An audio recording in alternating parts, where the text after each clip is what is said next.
Bem, pessoal, estamos iniciando agora com a nossa unidade 1, né? O nosso primeiro conteúdo da unidade 1 é esse aí, né? Percurso histórico da psiquiatria e saúde mental. Esse conteúdo, deixa eu ver quem foi que falou. Este conteúdo, Rita, você pode encontrar no livro que eu vou mandar para vocês, aliás, no manual que eu vou mandar que eu já mandei para vocês da aula 2, tá certo? Lá no Canvas para vocês já tem a aula 1, a aula 2 e a aula 3. Junto da aula 2, eu coloquei o manual da reforma psiquiátrica. E lá no manual da reforma psiquiátrica, vocês vão encontrar essa questão aqui do percurso histórico da psiquiatria e da saúde mental, tá certo? E também vão encontrar as políticas, que é o que a gente fala na aula 2, né? Que é o que a gente vai falar sexta-feira de forma presencial, tá certo? Então, lá nesse manual, lá vai estar a aula 1 e a aula 2, tá bom? E daí, pessoal, né, nós vamos iniciar e eu queria que vocês vissem essa imagem aqui e me dissessem se vocês já viram essa imagem em algum canto, algo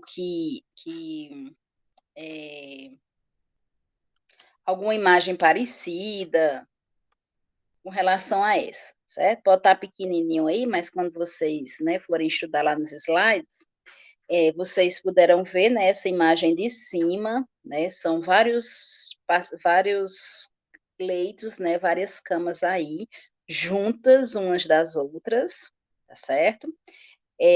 Paciente sentado no chão, a gente não sabe. Ótimo, Rita. Então, eram os hospitais psiquiátricos. Na verdade, eram os manicômios, né? É, esse paciente sentado, a gente só nota que ele está com a blusa, né, com a camisa, a gente não nota se ele está vestido com algo de baixo, né, apesar da foto estar preta e branca, mas já cria um clima assim meio desumano, né, meio frio, tá certo? E abaixo nós temos aí, né, na foto abaixo, nós temos aí as correntes, né? Isso retrata os maus tratos que esses pacientes sofriam dentro desses manicômios, né? E daí, pessoal, eu trago para vocês um pouquinho da história aí, que antes esses locais eles eram chamados de albergues. Esses albergues, quem viviam lá? Pacientes com transtorno mental, né, que nesse tempo, né, antes lá pela década de 60, 70, né, nem trabalhava-se, nem via-se essa história, né, esse conceito de transtorno mental. Na verdade, a gente via a questão de pacientes endemoniados, né? Então, o que era que acontecia? A família, né, o paciente começava a manifestar essa alteração de comportamento e a família via isso como é, demônios que estavam dentro, né, da pessoa, né, incorporados e que estavam dominando estas pessoas e tudo mais, certo? Então, o que é que acontece? Não se falava em transtorno mental, se falava na questão dos demônios que tomavam de conta do corpo dessas pessoas. Além desses endemoniados, né, quem vivia nos albergues? Moradores de rua, né, não tem onde morar, vou dormir lá no albergue, certo? E prostitutas, tá?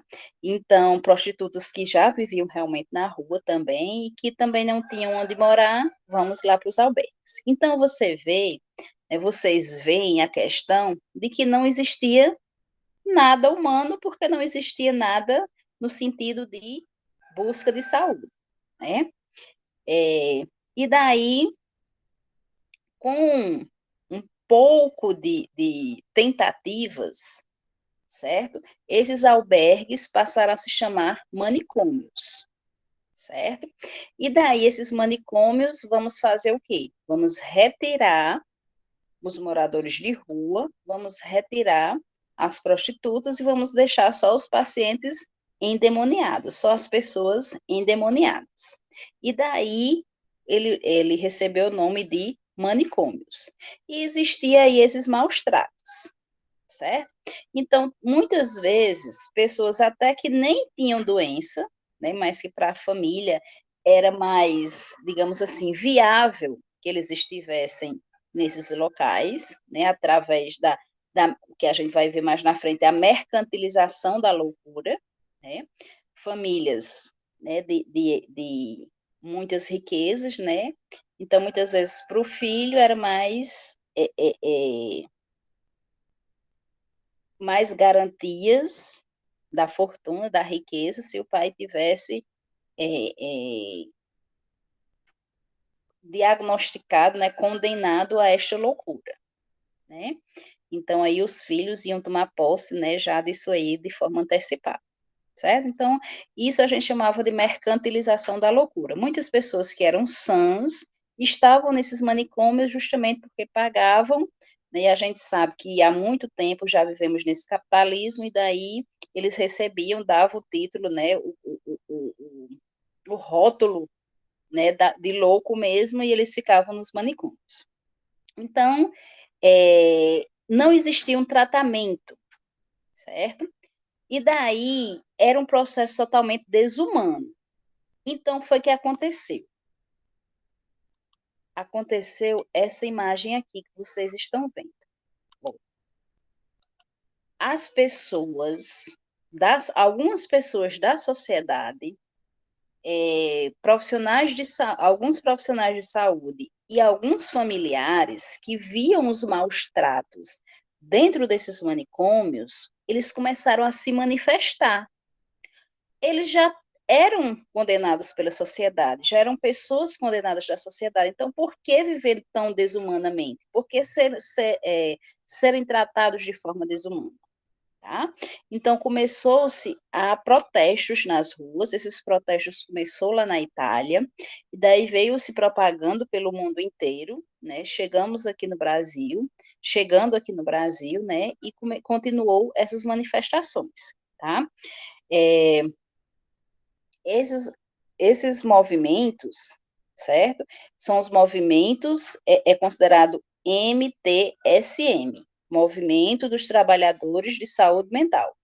Quando a gente for ver as políticas, lá tem essa sigla, tá certo? Não precisam ficar agoniados tentando copiar, não, tá certo? O Movimento dos Trabalhadores de Saúde Mental se deflagrou através dessas manifestações. Quem participava dessas manifestações? Vou repetir: famílias, profissionais de saúde e sociedade, que via esses maus tratos e que era contra esses maus tratos com os pacientes, tá certo? E daí, pessoal, o que foi que aconteceu nesse processo? Com essas manifestações, então, uma pessoa que vocês com certeza já escutaram falar, né, Felipe Pinel, ele aproveitou que estava acontecendo essas manifestações e vou opinar, né? Vou dar minha ideia. Vou mostrar para a sociedade que esses pacientes, eles precisam de um tratamento humano, tá? Eles precisam ser trabalhados pela sociedade. Deixa eu mudar aqui essa primeira pessoa.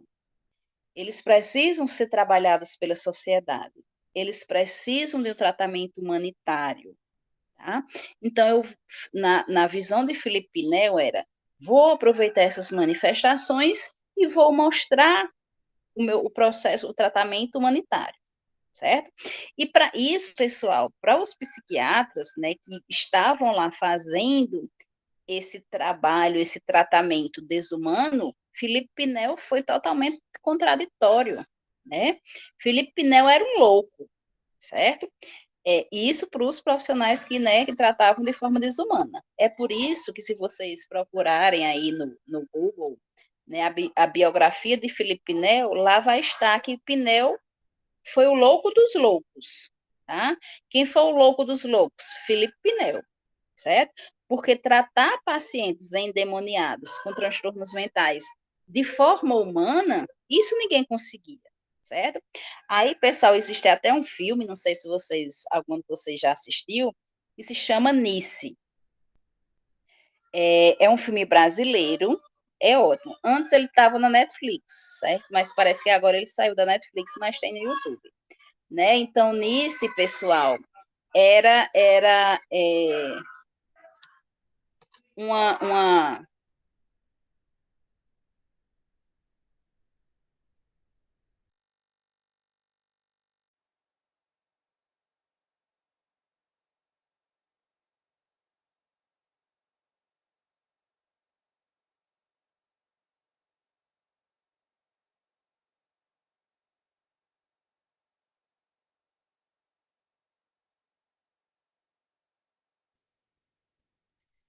Perdão, pessoal, uma pessoa aqui batendo.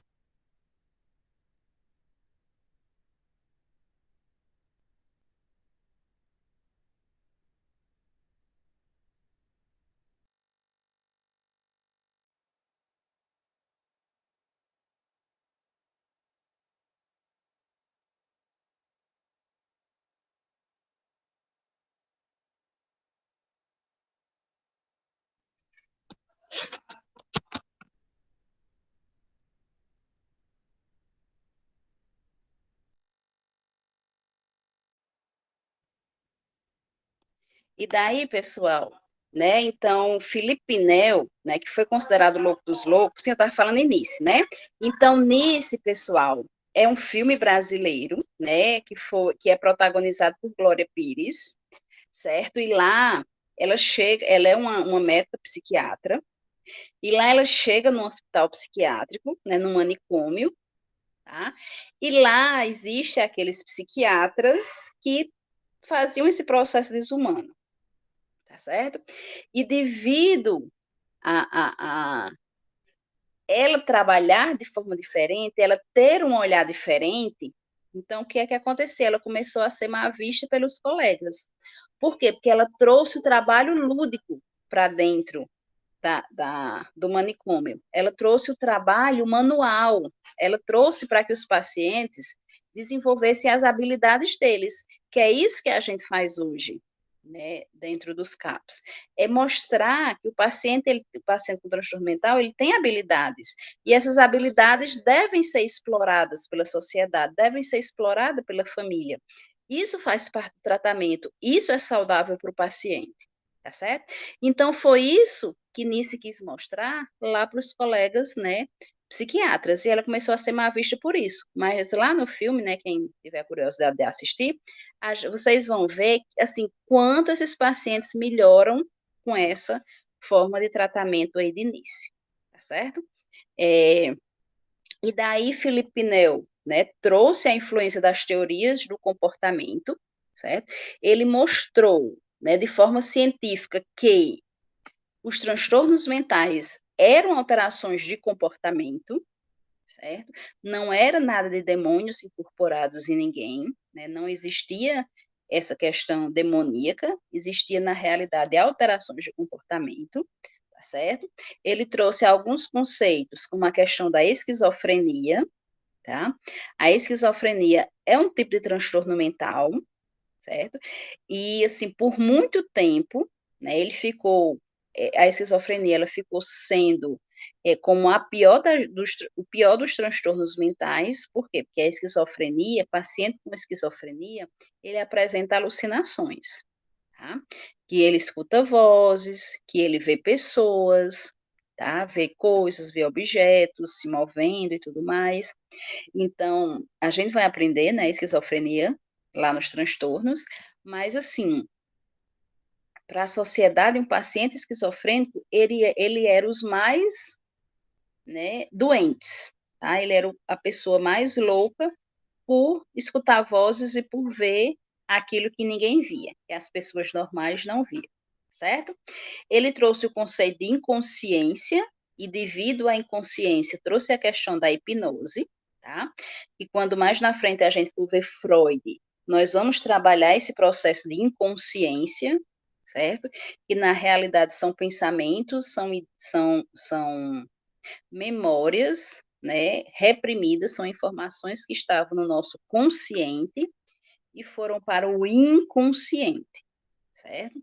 E algumas vezes as memórias que estão no inconsciente a gente não consegue voltar, tá? A gente não consegue relembrar. E daí a hipnose, ela veio justamente para isso, para que esses pensamentos que estão lá no inconsciente, eles consigam, né, ser trabalhados através da hipnose, certo?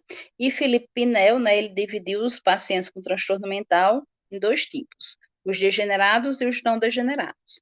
Os degenerados seriam aqueles pacientes que vivem com transtornos mentais, que, como, por exemplo, os esquizofrênicos, que vivem em alucinações, que vivem com a sintomatologia e a gente não vê uma melhora significativa, tá?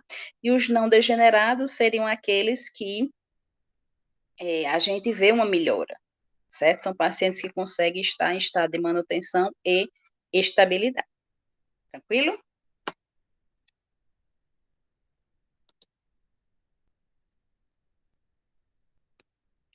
E daí nós passamos para, né, o próximo slide aí, onde nós temos a Alemanha, onde surgiu a psiquiatria, tá certo, pessoal? Então, veja que esse movimento dos trabalhadores de saúde mental, que aconteceu em todo o mundo, tá? Começou na Itália e passou na Alemanha, veio, né, para o Brasil, né, passou por vários países, e daí houve, né, o surgimento da psiquiatria como profissional necessário dentro da saúde mental, certo? Daí nós temos a questão de Freud, né? Freud, como eu falei para vocês, trabalhou essa questão do inconsciente, tá? Então, Freud ele desenvolveu os conceitos de inconsciência e repressão, nas quais a emoção ligada às ideias reprimidas podiam afetar o comportamento nos eventos presentes. Então, o que é que acontece, pessoal? Nós temos a nossa consciência e nós temos a nossa inconsciência, tá? Então, aquilo que eu disse para vocês lá em Felipe Nel, né?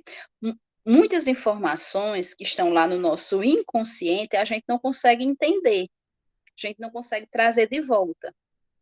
E daí alguns sofrimentos, né, que a gente tem hoje, né, ou que está desenvolvendo em algum período da nossa vida, são de ideias que podem estar lá no nosso inconsciente, e daí a gente não consegue saber por que é que a gente sofre tanto, por que é que a gente sofre com aquilo, né? Por que é que a gente não consegue desenvolver isso? Eu não sei se vocês são noveleiras, né?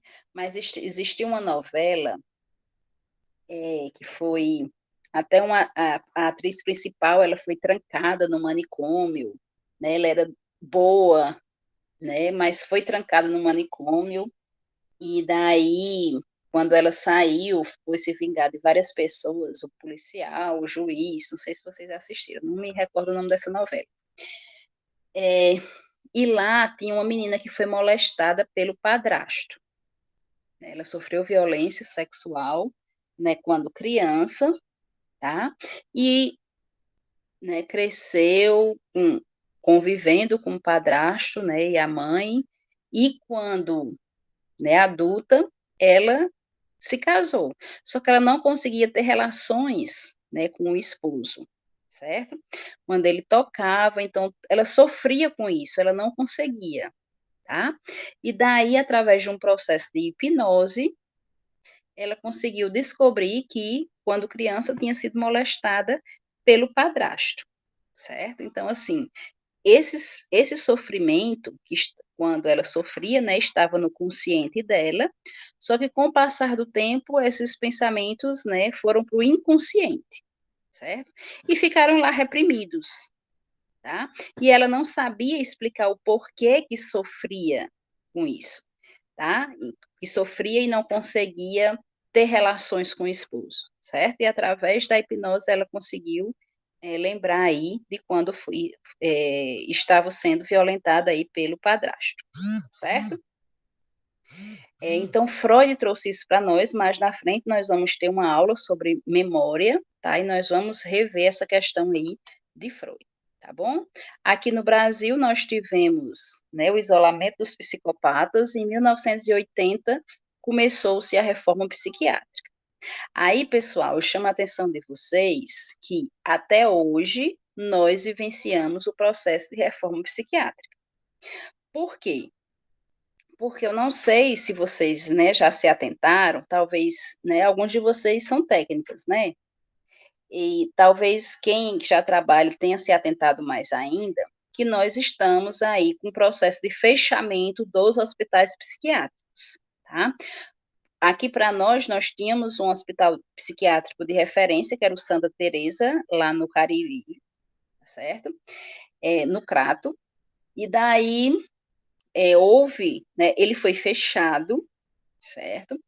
E, de acordo com a reforma psiquiátrica, o a verba que iria para o hospital psiquiátrico, ela vai para a abertura das instituições abertas, das instituições extra-hospitalares.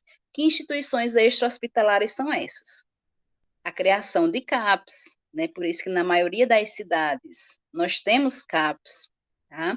A ampliação de CAPs que já existe, certo? A criação de residências terapêuticas, o financiamento dos programas do Ministério da Saúde com relação à saúde mental, tá? Então, é como se o Ministério da Saúde, dentro da reforma psiquiátrica, ele fizesse assim, ó, aquela verba daquele hospital X, já que ele não está funcionando bem, eu vou levar para abrir um CAPS na cidade X, tá? Eu vou levar para ampliar o CAPS da cidade do Icó, certo? Para que abranja mais pessoas, tá bom? Então, teoricamente, a reforma ela ainda está sendo trabalhada porque nós ainda estamos nesse processo. Fecha-se os hospitais psiquiátricos e abre-se as instituições extra-hospitalares, certo? E aí, pessoal, é isso que nós vemos aqui, né, na Lei 10.216, certo? Na Lei 10.216, o que é que nós vemos? A ampla mudança do atendimento público em saúde mental, garantindo o acesso da população, seus direitos e liberdade. Tá? A Lei 10.216 de 2001 é uma conquista de uma luta social que durou 12 anos e significa a mudança do modelo de tratamento, no lugar do isolamento, tá? Que é lá dentro dos hospitais psiquiátricos, onde os pacientes conviviam com outros pacientes e com os profissionais, tá? Então, presos, então quebra-se esse modelo e vem o convívio da família e da sociedade, que é o que a gente trabalha nos CAPs, que é o que a gente trabalha na residência terapêutica, que é o que a gente divulga nos programas de saúde mental, que é a questão da ressocialização. O paciente ele tem que viver com a família, o paciente ele tem que viver em sociedade, certo? Então, nós trabalhamos o nosso maior foco hoje é a reinserção social, tá? E por que foi uma luta, pessoal, de 12 anos? Porque nós temos aqui, certo?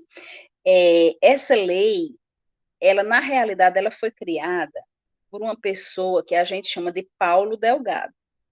Paulo Delgado foi um deputado que de uma visão maravilhosa para a saúde mental, que como ele viu que precisava-se dessa socialização, ele criou esse projeto, certo? Vamos fechar os hospitais psiquiátricos de forma gradativa, né? Por que gradativo? Porque a gente não pode fechar tudo de uma vez, senão onde é que a gente vai botar esses pacientes, certo? Vamos fechar de forma gradativa, aos poucos nós vamos fechando, e daí esse dinheiro nós vamos investindo na abertura dos serviços extra-hospitalares, certo? Isso foi uma ideia genial, tá? Só que, infelizmente, essa ideia ela foi engavetada, não foi para frente, certo? Então, 12 anos nessa luta da reforma psiquiátrica, criou-se a Lei 10.216 de 2001 com a mesma proposta de Paulo Delgado, fechar os hospitais psiquiátricos de forma gradativa e abrir as instituições extra-hospitalares. CAPS, residências terapêuticas e outros mais. E são esses que a gente vê aqui, ó, tá?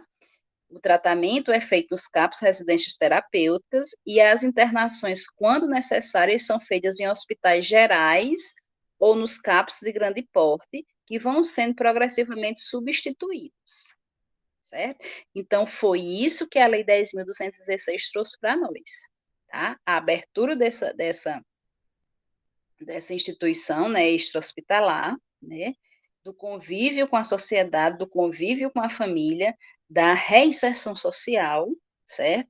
E a diminuição das internações em hospitais psiquiátricos, certo? E como são essas internações? Essas internações, elas agora são controladas pelo CAPS ou pelo Hospital Geral.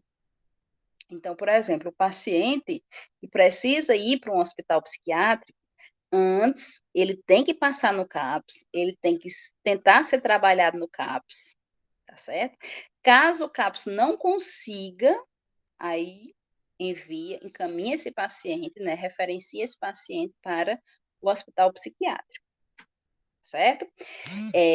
Se um paciente entrar em crise, for no final de semana, né, onde o CAPS esteja fechado, ou à noite que o CAPS esteja fechado, o hospital geral, ele pode também encaminhar esse paciente para o hospital psiquiátrico, certo?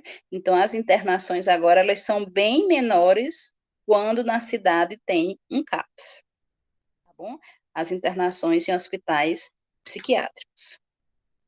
Tá? E daí nós temos, né, um conceito da reforma psiquiátrica, certo? Esse conceito, né, aqui é de 98, mas é um conceito que foi tirado lá do manual que eu mandei para vocês, certo? E que ele ele mostra também a realidade de hoje, certo? Então, reforma psiquiátrica é o processo político-assistencial em nível mundial e em diferentes formas, derivado da queda do paradigma asilar, que deixa de ser hegemônico, né, o isolamento, o asilo, o manicômio, a prisão desses pacientes, né, dentro do hospital psiquiátrico, tá? E que no Brasil reúne a reformulação da assistência, as mudanças na cultura, as mudanças normativas e as mudanças jurídicas, certo? O paciente com transtorno mental hoje ele tem direito. O paciente com transtorno mental, ele é acobertado pela lei, ele é acobertado a ter a sua liberdade, ele é acobertado pela justiça, certo? Seja através do seu benefício, onde ele tem direito de desfrutar do benefício, tá? Seja pela questão dele ter alguém responsável por ele, né? Por isso que lá no CAPS ele tem que ter um responsável, certo? Para que ele tenha serviço prestado lá, tá certo? Para que ele seja acolhido, para que haja um tratamento com ele, tá bom?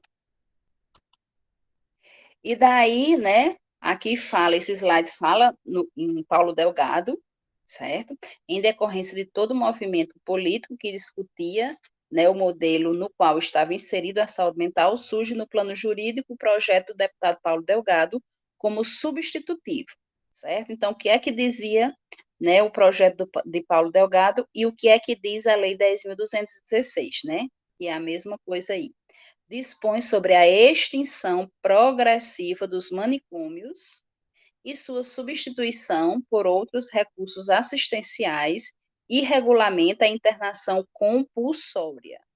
Tá, pessoal? O que é que quer dizer essa internação compulsória? É que o paciente com transtorno mental, ele não vai quando quer para o hospital psiquiátrico, vai para o hospital psiquiátrico quando ele é encaminhado pelo CAPS ou pelo Hospital Geral, caso o CAPS não esteja funcionando no momento da necessidade de encaminhamento, certo? Então, isso foi uma ideia, né, de Paulo Delgado, certo?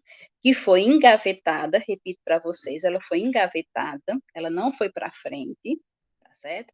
E 12 anos depois, ela se tornou lei, tá? Que é a Lei 10.216 de 2001. E até hoje nós estamos passando pelo processo da reforma psiquiátrica, né, onde o nosso atual presidente, estou falando aqui independente de política, né, estou dizendo a ideia dele, né, a proposta dele aí, ele fez, né, uma carta, né, de reforma da saúde mental, onde ele está vendo a questão de abrir novamente os hospitais psiquiátricos, de reabrir os hospitais psiquiátricos, certo?